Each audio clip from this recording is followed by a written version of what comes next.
Y también si es cómodo para ustedes apartar la mirada de las pantallas o cerrar sus ojos.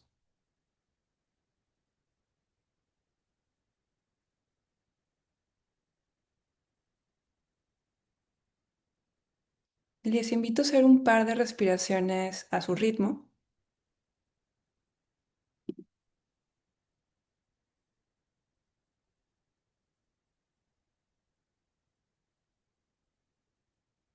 Tal vez sin modificarla, pero prestando un poco más de atención.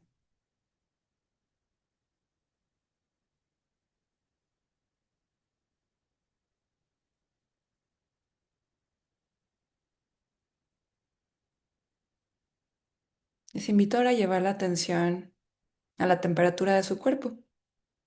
¿Cómo está en este momento?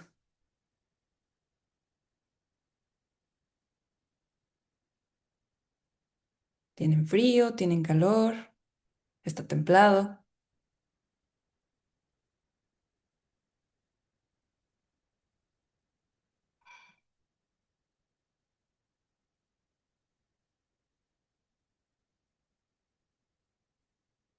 Y ahora, ¿cómo está la energía de su cuerpo? ¿Cómo andan de niveles de energía en este momento? ¿Altos, medios, bajos?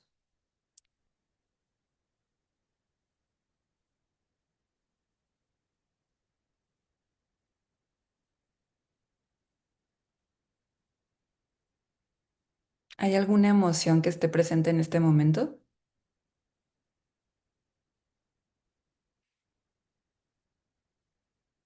Y si es así, ¿en qué parte de su cuerpo lo siente?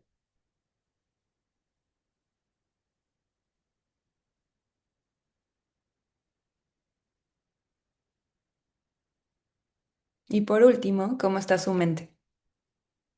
¿Está enfocada? ¿Está dispersa? ¿Atenta?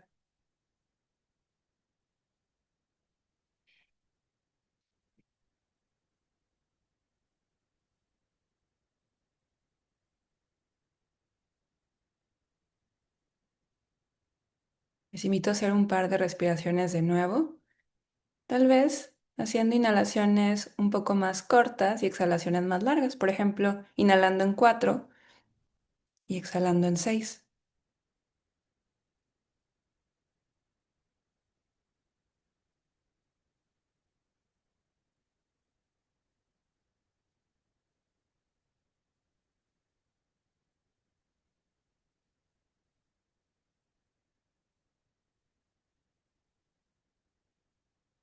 Y cuando estén listas, listos, les invito a irse reincorporando poquito a poquito y abriendo sus ojos. Y me gustaría saber cómo están, si quieren compartirnos en el chat cómo se siente su cuerpo, si hay alguna emoción presente, cómo están.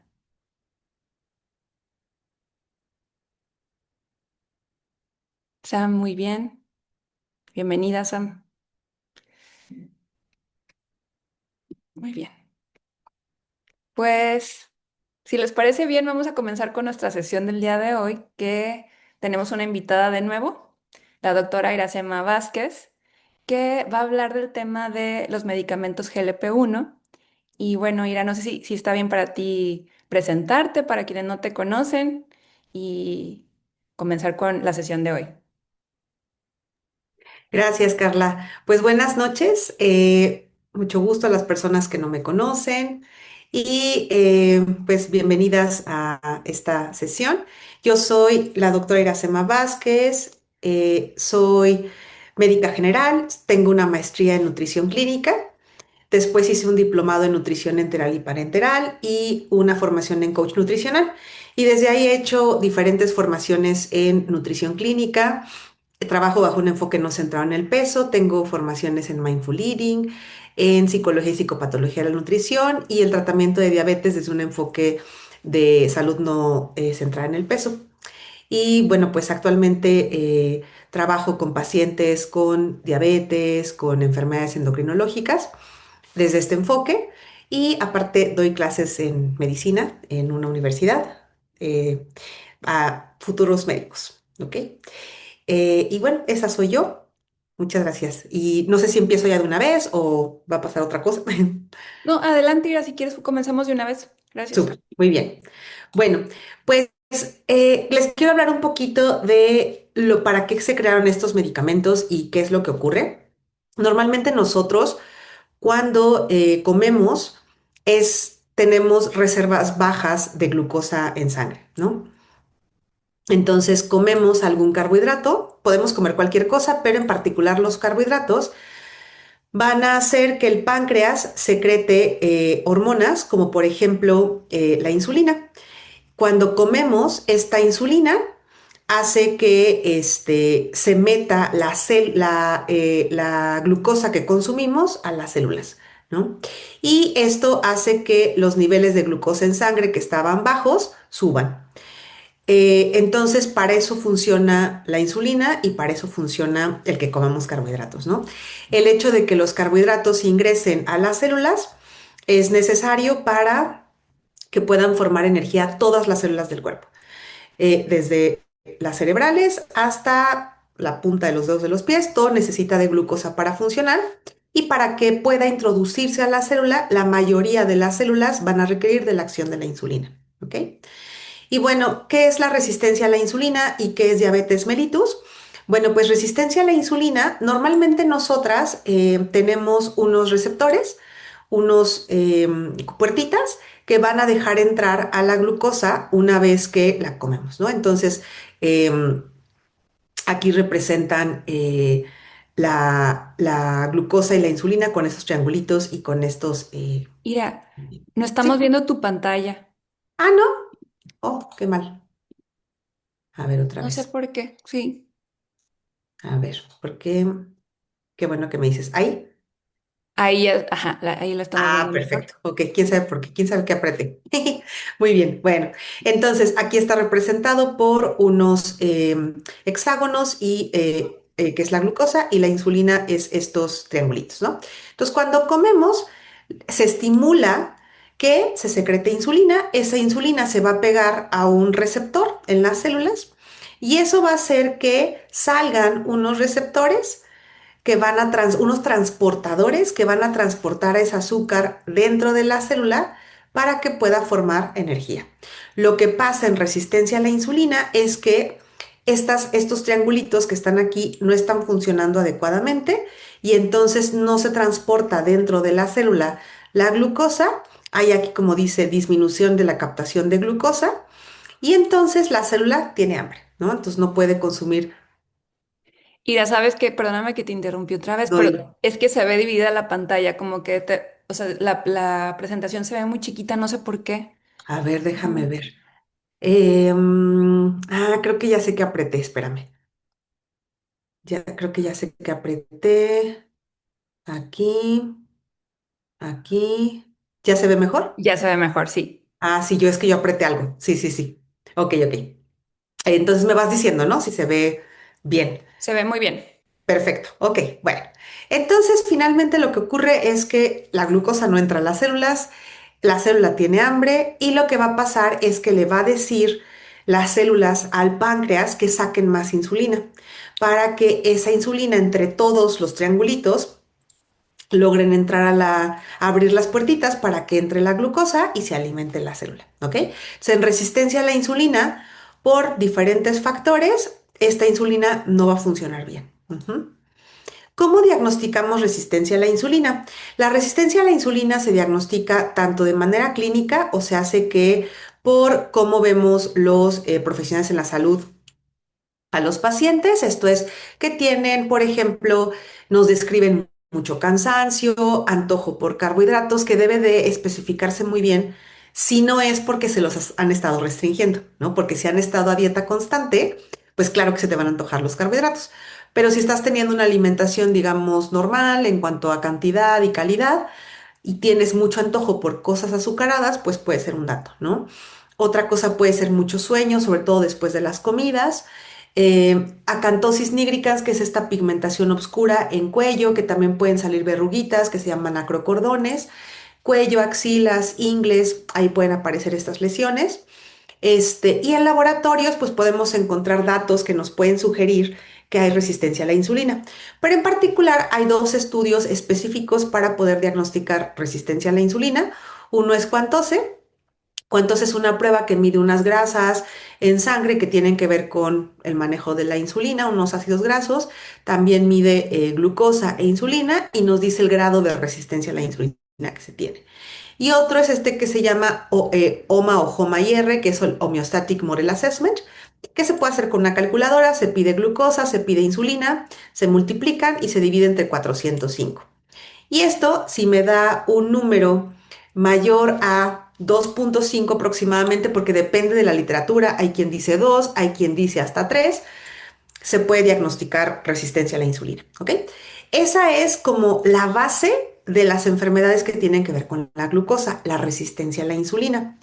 Después, si las cosas siguen avanzando, no se da ningún tratamiento, se puede evolucionar a diabetes. No todos los pacientes que tienen resistencia a la insulina van a desarrollar diabetes.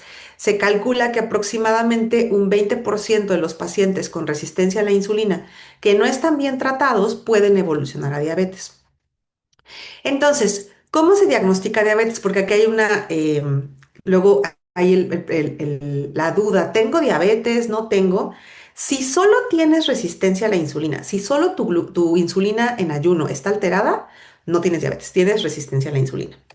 A partir de estos tres mediciones, podemos hacer el diagnóstico de diabetes o prediabetes, que son glucosa en ayuno, hemoglobina glucosilada y una glucosa después de 2 horas de una carga de azúcar, ¿no? Entonces, la glucosa en ayuno es el más sencillo, es el más simple de todos.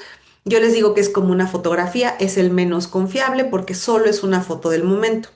Normalmente, si tenemos una buena tolerancia a la glucosa, tendríamos que tener menos de 100 miligramos por decilitro en sangre. Si ya se está empezando a alterar nuestra glucosa en ayuno y se llama intolerancia a la glucosa o alteración de glucosa en ayuno, va a estar entre 100 y 125 mi glucosa en ayuno, después de unas 8 horas. Y si después tengo una glucosa que está arriba de 126 después de 8 horas en ayuno, entonces ya se diagnostica diabetes mellitus. ¿Ok? Ahora, si tengo síntomas de diabetes, que los típicos son muchas ganas de orinar, muchas ganas de comer y muchas ganas de orinar, muchas ganas de comer y pérdida de peso también, que ya es cuando la diabetes está descontrolada, y mucha sed, entonces se puede hacer el diagnóstico si tomamos una glucosa en cualquier momento del día y sale arriba de 200. Los síntomas de diabetes más 200 de glucosa en cualquier momento es igual a diagnóstico de diabetes. Otra que es mucho más confiable es la hemoglobina glucosilada. La hemoglobina glucosilada es una proteína a la que se le pegan los azúcares y vive 3 meses. Yo les digo que es como una película en la que vemos cómo ha estado tu glucosa en los últimos 3 meses. Entonces, a esta hemoglobina glucosilada tiene un porcentaje de cuánta azúcar se le pega. Si está en menos de 5.6%, estamos normales, de 5.7 a 6.4 prediabetes y más de 6.5 diabetes. Y la prueba de glucosa después de 2 horas es la que sustituyó a la curva de tolerancia a la glucosa. Se mide la glucosa en ayuno, se da una carga de 75 gramos de glucosa y después de 2 horas te miden el azúcar en sangre. Si tienes normal glucemia, entonces vas a tener menos de 140, prediabetes de 140 a 199 y diabetes más de 200. ¿Ok? Y ya con eso se hace el diagnóstico de diabetes. Para que tengas diabetes, tienes que tener a fuerza la glucosa elevada en sangre, ¿ok? Y para que tengas resistencia a la insulina, solamente la insulina está elevada. Puedes tener prediabetes, diabetes y resistencia a la insulina, es lo más común, ¿ok? Casi todas las personas que tienen prediabetes y diabetes tipo 2 tienen o tuvieron resistencia a la insulina, ¿ok? Bueno, entonces como que teniendo ese base de lo que son esos medicamentos, quiero hablarles de las sincretinas. Nosotros tenemos dos sincretinas que secreta el intestino, que se llaman péptido similar al glucagón o GLP-1 y péptido inhibidor gástrico o GIP. Estos se producen en el intestino después de comer.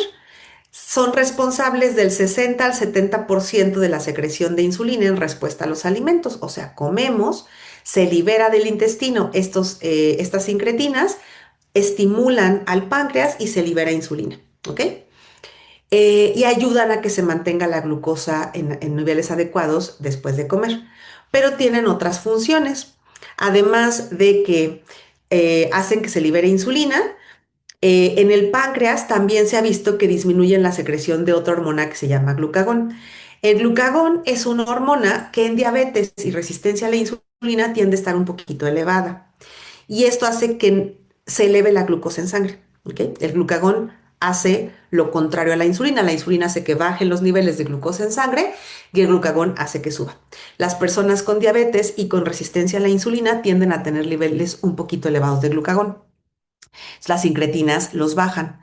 También las incretinas hacen que produzcamos mayor cantidad de insulina y de mejor calidad, de que proliferen o crezcan más células beta, que son las que producen insulina, y disminuyen la muerte, eso es apoptosis, de las células beta, las células que producen insulina. Entonces, por donde lo vean, produces más insulina de mejor calidad y baja la producción, que también está en el páncreas, de esta hormona que hace que suba la glucosa. Otro efecto que tienen las incretinas es que en el músculo y tejido adiposo, que son tejidos sensibles a insulina, mejora la captación de glucosa. Entonces hace que baje la glucosa en sangre. Y en el hígado normalmente guarda azúcar y las libera y la guarda, la libera y la guarda. Bueno, pues las incretinas hacen que disminuya la producción de azúcar hepática, entonces baja la glucosa en sangre. Por otro lado, se ha encontrado que tienen una función de cardioprotección, mejoran la función cardíaca, evitan el riesgo de infartos, son neuroprotectores, o sea que evitan el riesgo de demencias relacionadas con diabetes, disminuyen el apetito a nivel neurológico, también por eso es que se han puesto tan de moda con que pues inhiben el apetito y pues pierdes peso, y retrasan el vaciamiento gástrico. Esto es que el contenido que está en el estómago se tarda en pasar al intestino. Entonces, por más tiempo tienes esta sensación de que estás llena, o lleno. Oye, Ira, Dígame. entonces digamos que esas sustancias llamadas incretinas, o sea, las produce ya nuestro cuerpo Sí, y tienen estos efectos, pero sí. se dieron cuenta de estos efectos y lo convirtieron en un medicamento. O sea, Y vamos a sacar un medicamento. exacto. Exactamente. Sí, así es. Y el medicamento va a tener exactamente esas mismas funciones. Exactamente. ¿Ok? Pero sí, justo, qué bueno que lo dices, las sincretinas no es una, sí están hechas en laboratorio porque las modifican para que sean más estables, para que duren más tiempo, para que tengan mayor efecto, pero nosotros ya las tenemos, ¿ok? Bueno, en diabetes se ha visto que los pacientes que tienen diabetes son menos sensibles a estas incretinas. Por eso ayuda la idea de tener más por medio del medicamento. También la secreción a nivel intestinal va a estar o normal o ligeramente reducida. En resistencia a la insulina hay un defecto en la secreción de insulina y el efecto que tiene esta insulina. Y además, bueno, estos, como ya les había comentado, retardan el vaciamiento gástrico y tienen un efecto regenerativo en el páncreas, ¿no? En las células que producen insulina. Y entonces sacaron los medicamentos que se llaman gliptinas o análogos de GLP-1. Y seguramente ya los han escuchado: exenatida, liraglutida, que liraglutida es el Saxenda, abliglutida, semaglutida, que es Ozempic o Rybelsus, lixisenatida. Estas son subcutáneas, o sea, es una jeringuita muy pequeña que se inyecta en tejido subcutáneo, esto es antes de llegar al músculo. Y las inyecciones pueden ser semanales o pueden ser de manera diaria, ¿no? Existe ya semaglutida, que es de vía oral, que es el Rybelsus, y ya están sacando los nuevos como tirzepatida, que es agonista tanto de GIP como de GLP. Entonces, esta tirzepatida, que es la más nueva, es mucho más potente porque actúa con las dos incretinas. Otros efectos positivos que tienen las incretinas es que disminuyen la presión arterial. Entonces, en pacientes que son hipertensos, que se asocian mucho a pacientes con resistencia a la insulina y diabetes, van a disminuir la presión. Y además, ligeramente disminuyen los triglicéridos. Se pueden usar, a diferencia de muchos otros medicamentos, en enfermedad cardiovascular, o sea, pacientes que ya han tenido infartos, angina de pecho, en enfermedad renal, que tienen insuficiencia renal por diabetes o por hipertensión o por otra causa, y se pueden usar en pacientes que tienen riesgos de hacer hipoglucemias, que se les baje la glucosa, porque estos casi no tienen riesgo de que te suceda eso. Sí puede pasar, pero es muy bajo el riesgo. Pacientes que tienen polifarmacia, o sea, que toman muchos medicamentos, pacientes que comen a deshoras, pacientes ya de mayor edad, que usan insulinas, entonces esos están en riesgos de hipoglucemias, que tienen muy poquita masa muscular, que están desnutridos, y si usamos estos medicamentos hay poco riesgo de que hagan una hipoglucemia. No está ausente, pero sí es menor. Reducen el riesgo cardiovascular y el daño renal. Entonces también son protectores de estos órganos. Los análogos de GLP-1 se pueden asociar a otros medicamentos, se pueden dar con metformina, con inhibidores de la SGLT2, que son como por ejemplo el Forxiga, que es la dapagliflozina, que ahorita es el de los que más se usa. Se puede asociar a otros antidiabéticos en general y a insulinas. Si el paciente está usando insulina, se le puede agregar el análogo de GLP-1 o ya hay jeringas donde viene combinada la insulina con el análogo de GLP-1, lo cual resulta muy práctico porque es un piquete al día en la mañana y ya se olvida, ¿no? Esos no pueden ser semanales, tienen que ser diarios. ¿Qué efectos secundarios tienen? Principalmente gastrointestinales, náuseas, vómitos, estreñimiento y diarrea. Básicamente esos son. También van a tener esta sensación de plenitud temprana, que es que te llenas fácilmente, y perdón, de saciedad temprana, que te llenas tempranamente, y de plenitud, que es que te llenas mucho, ¿no? Normalmente se dice que después de 4 a 6 semanas se resuelven estos síntomas. Yo lo que he observado es que algunos no desaparecen, otros bajan la intensidad y otras personas se les quita por completo los síntomas. Depende de cada persona. Y otra cosa de la que se habló mucho es que aumentaban el riesgo de cáncer de tiroides. Esto fue porque los estudios se hicieron en ratas, que las ratas tienen receptores para análogos de GLP-1 para incretinas en tiroides. Nosotros no. Entonces, en realidad, esos estudios están hechos solo en estos animales y solo en estos animales aumentan en el riesgo. ¿Quién se podría tener más cuidado por si las dudas? Algunas enfermedades genéticas en las cuales tienen tendencia a cáncer de tiroides y cáncer medular de tiroides, que es un tipo muy específico, en historia familiar o personal. Si no existe este antecedente, no hay ningún riesgo, se pueden usar sin ningún problema. ¿Ok? Entonces, em, quise dejar hasta aquí la explicación para no dejarla muy molecular y demás, y me mandaron las dudas que tenían con respecto a los medicamentos y creo que voy a contestarlas a ver si puedo ampliar los conocimientos de estos medicamentos, y creo que va a ser muy útil como ver lo que ustedes preguntaron y va a ayudar a que sigamos hablando de ellos, ¿no? Dice, ¿se mantiene la pérdida de peso al suspender el medicamento? No. Lo que se ha observado es que pasa lo mismo que con cualquier otro medicamento. En cuanto se retira el estímulo, el paciente vuelve al estado habitual. Entonces, si la persona perdió peso porque se le quitó el apetito y porque se llenaba muy rápido, en cuanto se quita el medicamento, va a regresar el apetito normal, va a regresar la alteración con la resistencia a la insulina si es que la había, y la persona va a recuperar el peso exactamente a la misma velocidad que lo recuperan con otros métodos, que es máximo lo mantienen a 5 años, y realmente al primer año y segundo es cuando más se observa la ganancia de peso, y 75% va a ganar más del peso con el que empezó. Luego, otra pregunta que me hicieron es si provoca pancreatitis. Sí hay casos reportados de pancreatitis con el uso del medicamento, pero toda pérdida de peso rápida, toda, o sea, cualquier pérdida de peso rápida, se asocia a mayor riesgo de piedras en la vesícula. Y las piedras en la vesícula son la primera causa de pancreatitis.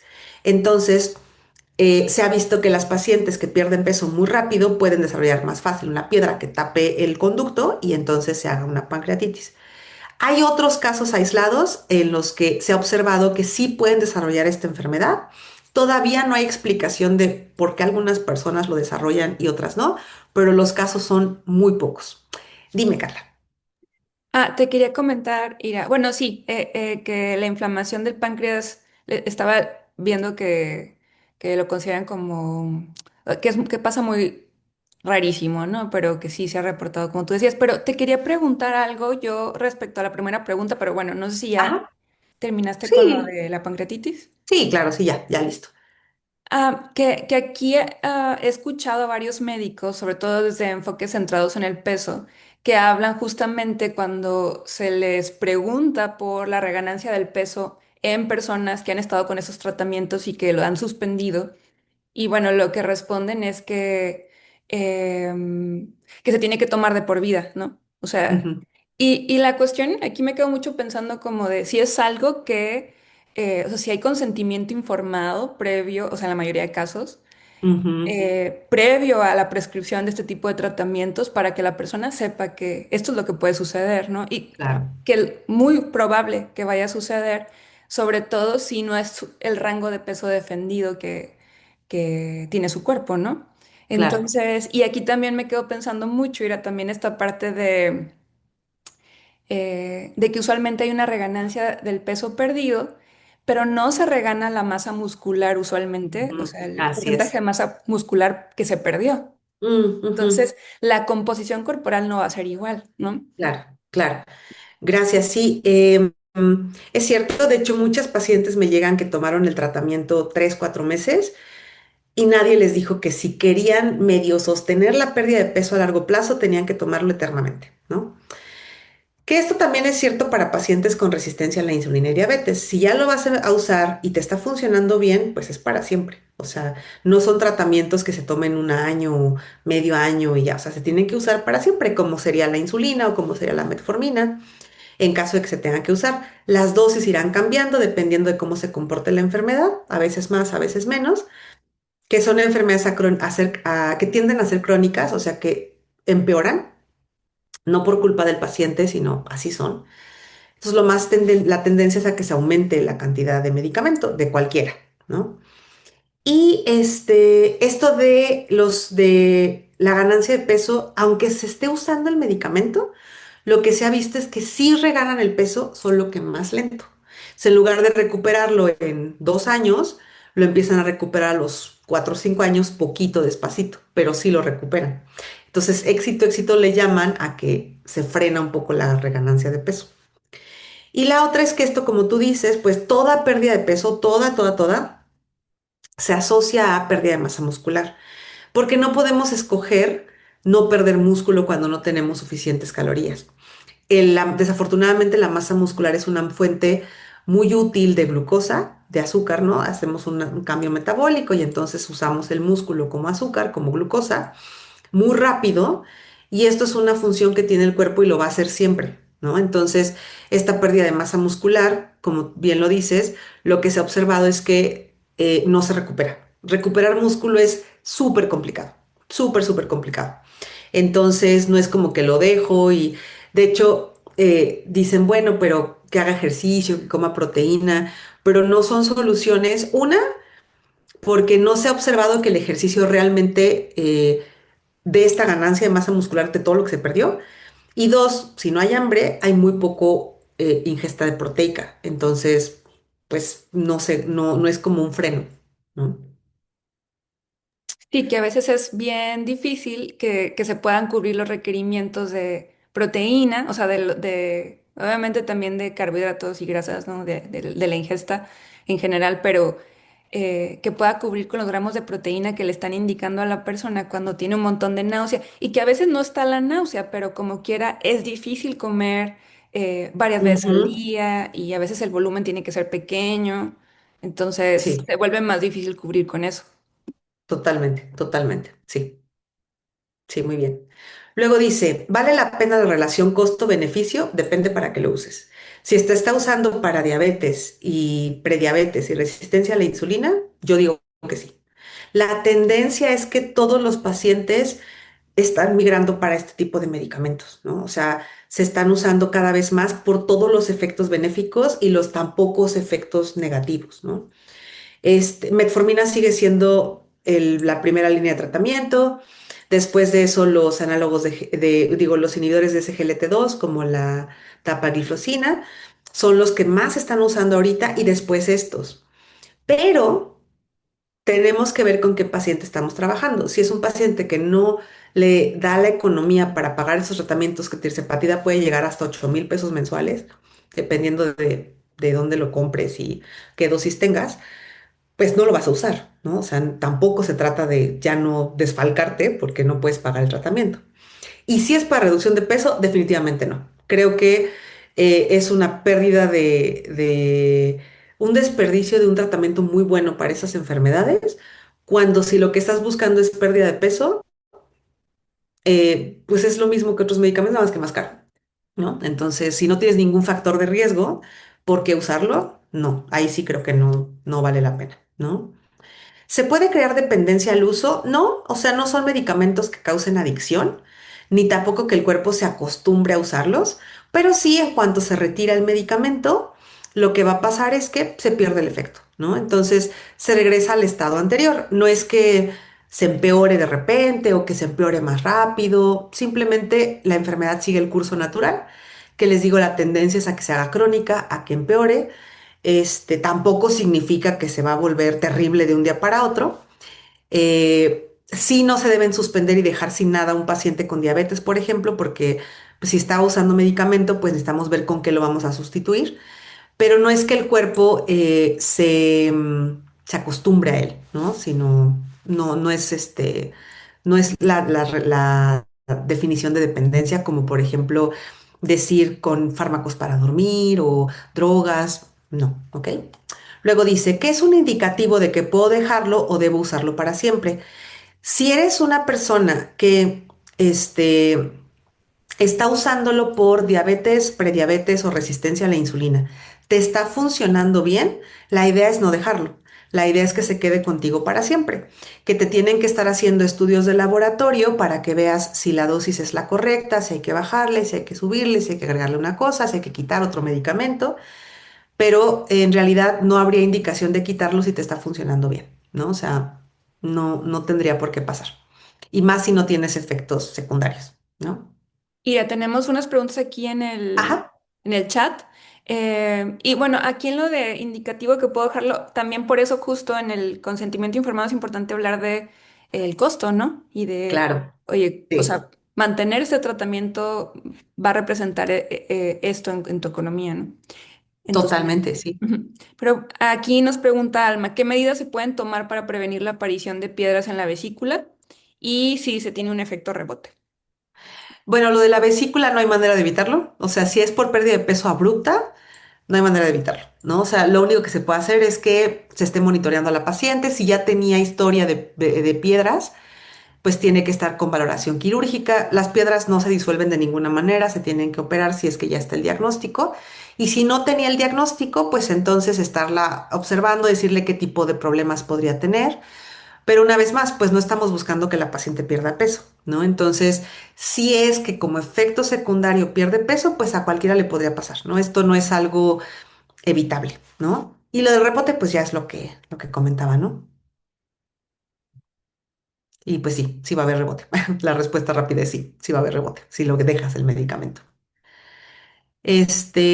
Muy bien. Bueno, otras dudas. ¿Qué médico especialista es el indicado para recetar estos medicamentos? Puede ser cualquier médico, cualquiera. O sea, no es como que solo ciertos médicos lo puedan hacer, siempre y cuando tengan conocimientos de diabetes, resistencia a la insulina, prediabetes, trastornos metabólicos, hipertensión, todo esto, ¿no? Entonces, ¿quiénes más bien sí sería mejor que te lo recetaran? Cardiólogos, endocrinólogos, yo por ejemplo soy especialista en nutrición, este, mm, pues básicamente, ¿no? No creo que sea un medicamento para que lo esté indicando el ginecólogo o el psiquiatra, porque casi siempre lo van a hacer con esta tendencia a la pérdida de peso. No están preparados porque no es su especialidad en áreas metabólicas y pueden caer en, bueno, pues tú inyéctatelo para que pierdas peso y pues ya veremos, ¿no? Después te lo quito y pues ya, ¿no? Quiero hacer el énfasis aquí que recordar que los pacientes con diabetes y prediabetes empeoran con las subidas y bajadas de peso. Entonces, si tú usas el medicamento, bajas de peso, lo dejas y vuelves a subir y dices, no, pues a ver, me funcionó la primera vez, lo voy a volver a usar y así, estas subidas y bajadas de peso empeoran los cuadros de glucosa, entonces pues no te conviene, ¿no? Luego dice, ¿es solo para adultos? Recientemente se están haciendo estudios en los cuales niños a partir de los 12 años podrían utilizarlo. Obviamente la indicación es la misma, resistencia a la insulina, diabetes tipo 2, y pues sí podrían empezar a utilizarlo. Desafortunadamente, los estudios también se quieren enfocar en pérdida de peso, entonces pues ahí yo vería ese sesgo, ¿no? O sea, que lo quieren vender para que los niños pierdan peso, lo cual se me hace trágico. Pero pues si hubiera un niño con resistencia a la insulina, o con diabetes o prediabetes, sí podrían a partir de los 12 años ciertos medicamentos y ahí sí tiene que ser el pediatra el que vea qué dosis. No, no cualquier endocrinólogo, no cualquier médico, un médico endocrinólogo pediatra o un médico pediatra, ¿no? ¿Se pueden recetar en resistencia a la insulina sin ser diabéticos y prediabéticos? Sí, porque como ya vimos, mejora la sensibilidad a la insulina, mejora la función pancreática y los pacientes con resistencia a la insulina también se asocian a complicaciones como hipertensión, colesterol alto, triglicéridos altos, ácido úrico alto, que van a mejorar con el uso de estos medicamentos. Se recomienda para alguien que sí es diabético totalmente, o sea, les digo que es como la tendencia a que todos los pacientes migren hacia ese tipo de medicamentos eventualmente. Cada vez van a ser más accesibles en el sector salud, cada vez, pues con los años van a ser más accesibles económicamente. Sector salud ya tiene varios, tiene, ay, se me fue el Trulicity y tiene Saxenda, entonces, que son de estos medicamentos. Tiene semaglutida, el Rybelsus, entonces ya los pueden recetar en sector salud dependiendo del paciente, ¿no? Entonces, sí, la tendencia es que se vayan para allá, particularmente en pacientes con diabetes. Y ya tenemos otra pregunta aquí en el chat. Ajá, Beli sí, pregunta, con la pérdida de apetito, ¿cómo se le hace para poder cumplir los requerimientos nutricionales, por ejemplo, de proteína? O ahí está el reto. claro, ahí está el reto. De hecho, los pacientes no van a consumir suficiente, sobre todo en las primeras semanas. Entonces, de hecho, hay estrategias que vienen en. Incluso el laboratorio te da blogs con recomendaciones nutricionales para disminuir las náuseas, no tanto para pérdida de peso, sino para disminuir las náuseas.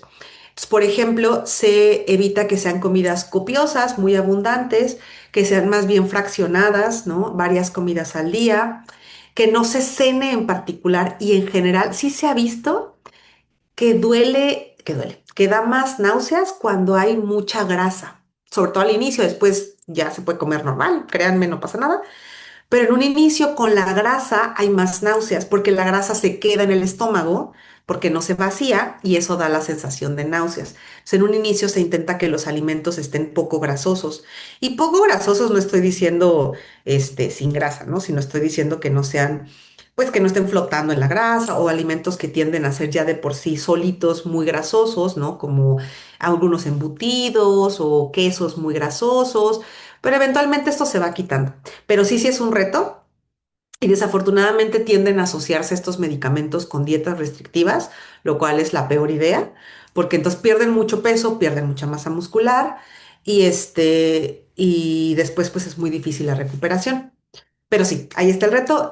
Ahí es muy importante por eso es importante que la persona que los receta no se enfoque en el peso y le dé estrategias de alimentación, sobre todo si no las conoce, pues que se refiera con alguien que sí sabe para ver qué puede hacer en esos momentos, ¿no? Para que sí coma. Ujú. Muy bien, dice, ¿qué estudios de laboratorio se deben realizar antes, durante y después del tratamiento? Pues un perfil de medir cómo está hígado, cómo está riñones, cómo está, o sea, como que una evaluación global de los órganos que se ven afectados por resistencia a la insulina, que serían hígado, colesterol y triglicéridos en sangre, ácido úrico, este, Obviamente, para hacer el diagnóstico de diabetes y prediabetes, resistencia a la insulina, necesitaríamos la glucosa, la insulina. Y si eres un paciente con diabetes, pues hemoglobina glucosilada. Y eso tiene que hacer eternamente, ¿no? Mientras estés en esta tierra, te tienes que hacer tus estudios por lo menos una vez al año. Esto es para todos los pacientes que tienen algún diagnóstico crónico y pues son los mismos que le pides a cualquier otro paciente. No necesitas un estudio en específico para tomar estos medicamentos porque no dañan ninguna función. Más bien tienes que ver cómo va mejorando el paciente y si sí está mejorando, ¿no? Luego dice, ¿qué efectos tienen en salud mental? ¿En quiénes estaría recomendado y a quiénes no en relación a salud mental?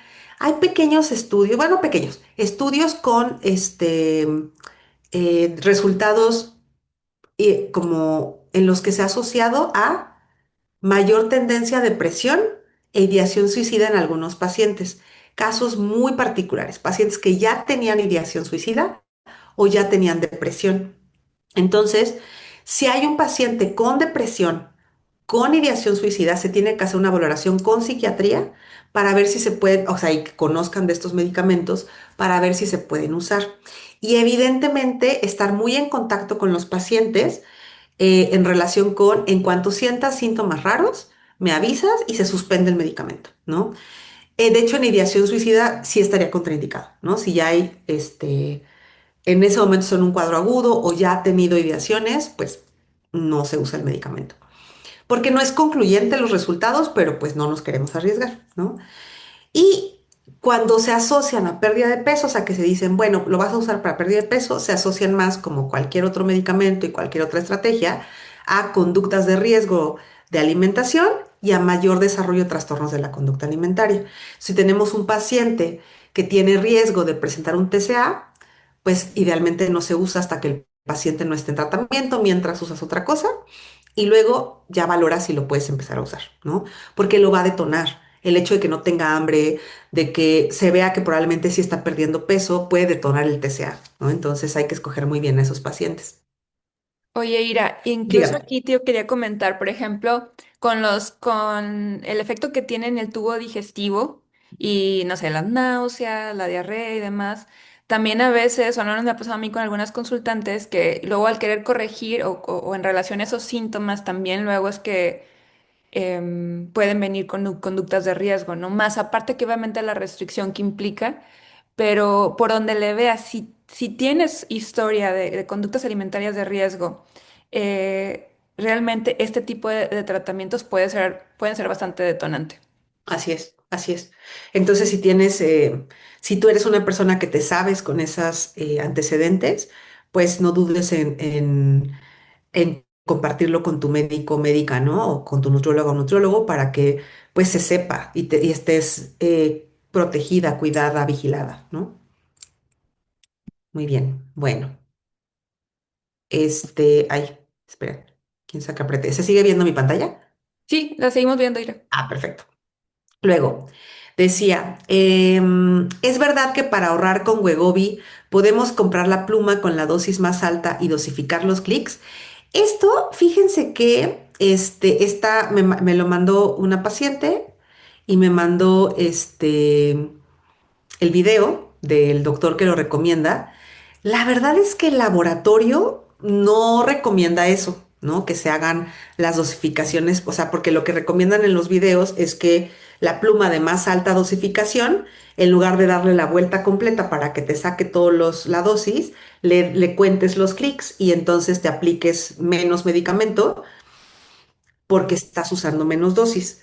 En teoría funciona, ¿no? Porque pues sí, si tiene 10 y tú te pones 2 pues y tu dosis es de 2 pues adelante, ¿no? Entonces te estarías ahorrando un dinero.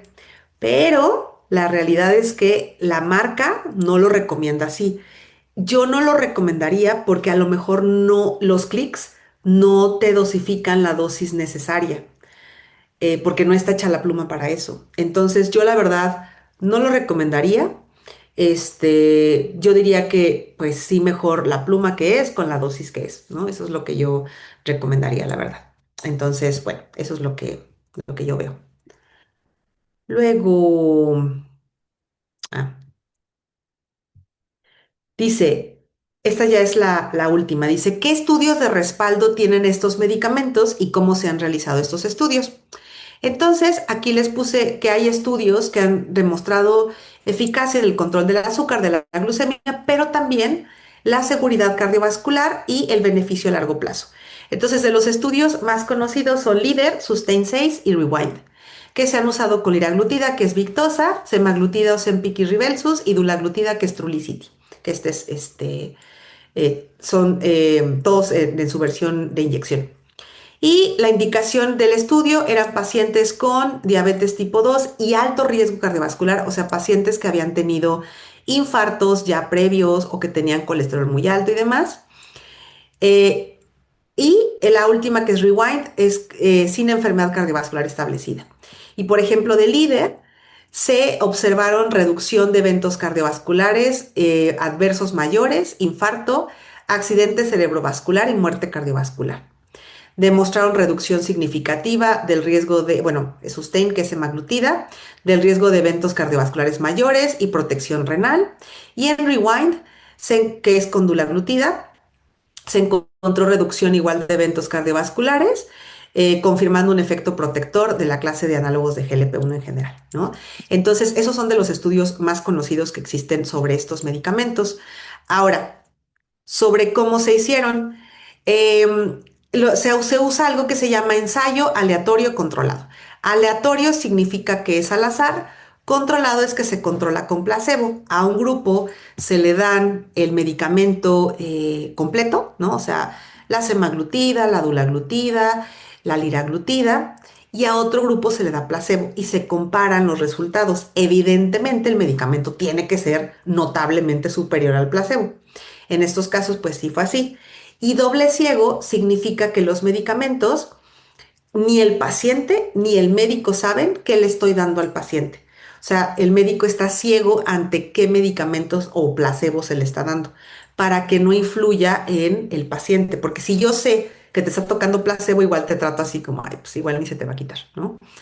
O si sé que es el medicamento, pues no, pues te vas a sentir mucho mejor y demás, y pues eso puede alterar los resultados. Entonces, eso significa aleatorizado, doble ciego y con control. Y la evaluación de los resultados, en lugar de medir solo los cambios en glucosa, se midieron resultados como enfermedades cardíacas, accidentes cerebrovasculares y muerte, ¿no? Evidentemente son cosas que nos interesan, además del control de glucosa, ¿no? Porque antes, bueno, sí, hay medicamentos viejitos como las tiazolidinedionas, como pioglitazona y demás, que aumentaban el riesgo cardiovascular. Entonces, pues, muy buenos para la glucosa, pero malos para el riesgo cardiovascular, ¿no? Entonces, estamos viendo que eso no suceda. Ujú. Y bueno, no sé si haya otra duda en el chat. Sí, Si mira, no, ajá, aquí tenemos un par de preguntas. dígame. Ujú. Mira, nos pregunta aquí Palma, ¿los seguros de gastos médicos mayores suelen cubrir estos tratamientos? Mm. Normalmente para diabetes sí. La mayoría de los pacientes con diabetes, les digo que ya se tiende a querer usarlos y entonces muchos sí los cubren, pero para resistencia a la insulina no. Y hasta donde tengo entendido, ahí sí no estoy muy informada, para tratamiento de pérdida de peso, no. O sea, no son no se usan, no se Sí, pagan. algo que yo he visto, por ejemplo, en Estados Unidos, sí, las aseguradoras dicen algo así como de tenemos cierto monto que se puede destinar para ese tratamiento. Entonces, si ya haces cálculos, dices, bueno, puedo gastar X cantidad de dólares, por ejemplo, en Estados Unidos, y es de cuánto tiempo voy a poder sustentar o sostener ese tratamiento, ¿no? Hay mucha gente de que pues, va a ser por unos 2, 3 años nada más.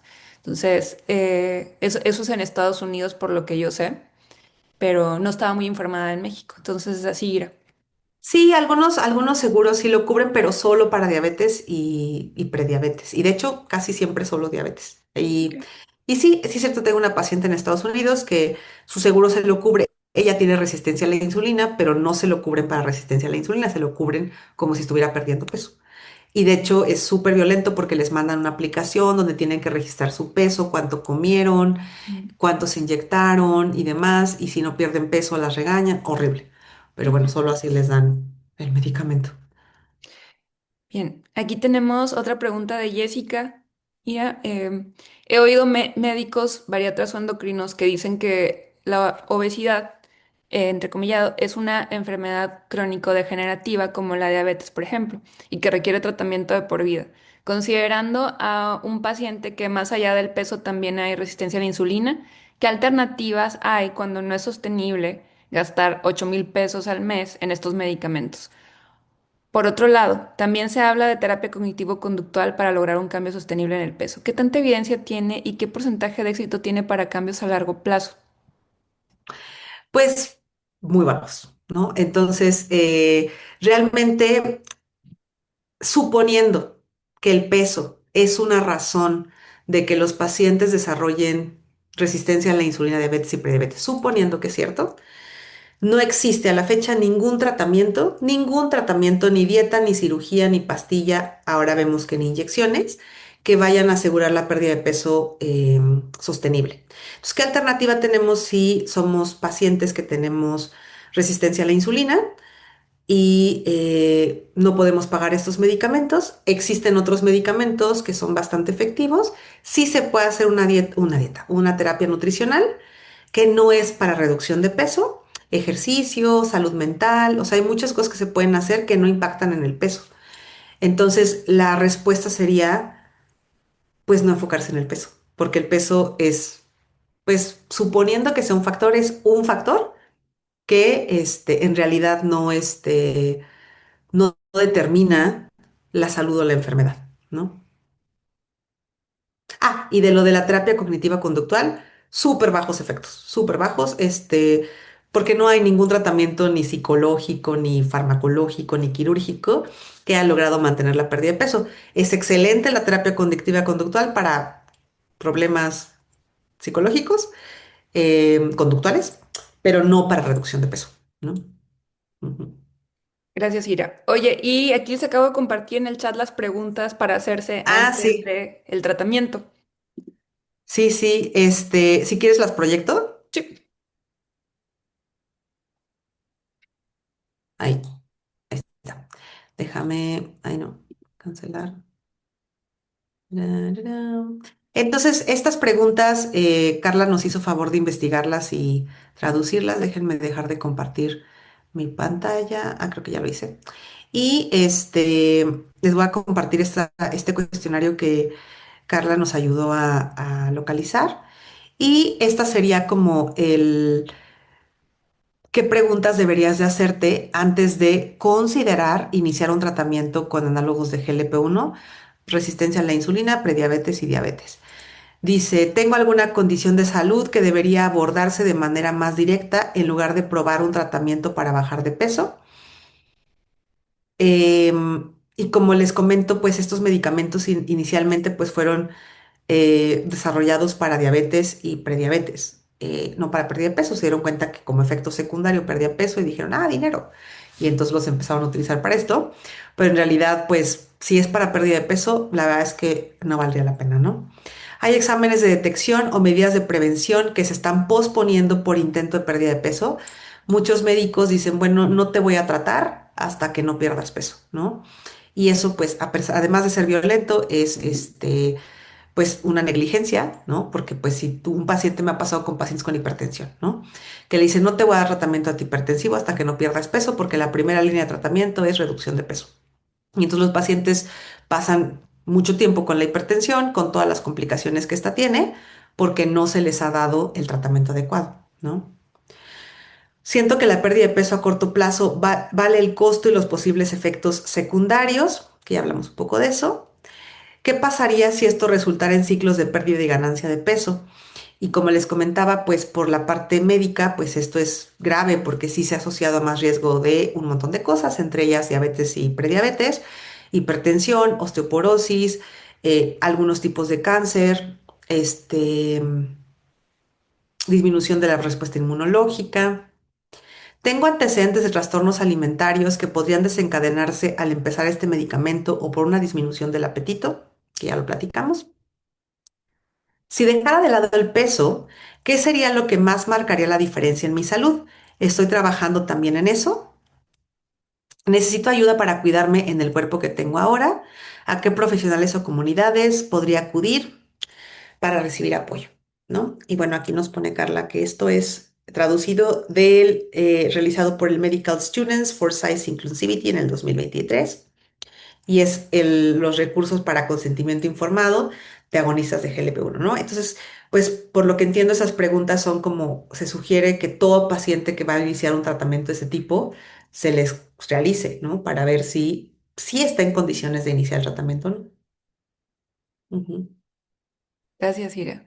Sí, y ujú, aquí también cabe recalcar que les compartí en el grupo de WhatsApp que el boom de estos medicamentos en relación a la pérdida de peso que ha surgido en los últimos años, obviamente, y más porque la mayoría de gente ya conoce a alguien que está en ese tratamiento y que a lo mejor vio un cambio abrupto en su peso, ujú, y de pronto sí genera en gente que está en el tratamiento, pero gente alrededor de personas en el tratamiento con medicamentos de GLP-1, eh, vigilancia corporal, ¿no? O más presión u obsesividad en torno a la alimentación.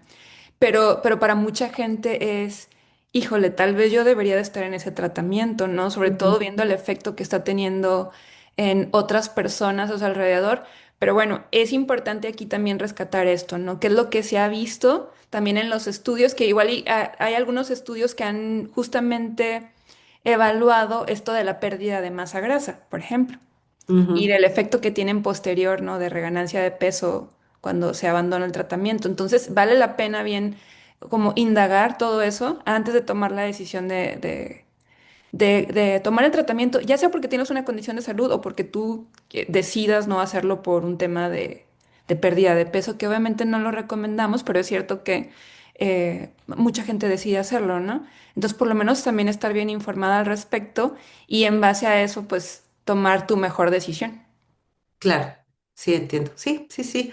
Creo que el hecho de tener una decisión informada de qué es el medicamento, qué efectos positivos tiene y que pues es esto, ¿no? De que es pues para siempre, ¿no? Entonces, pues tenerlo como en cuenta. Ujú. Gracias, Ira. ¿Alguna otra pregunta? ¿Algún otro comentario? Ya estamos en límite de tiempo, pero ¿alguien más que tenga alguna duda, algún comentario? Y les comento que ahí puse en el chat, como quiera lo voy a poner en el grupo de WhatsApp, estas preguntas de consentimiento informado para que la tengan.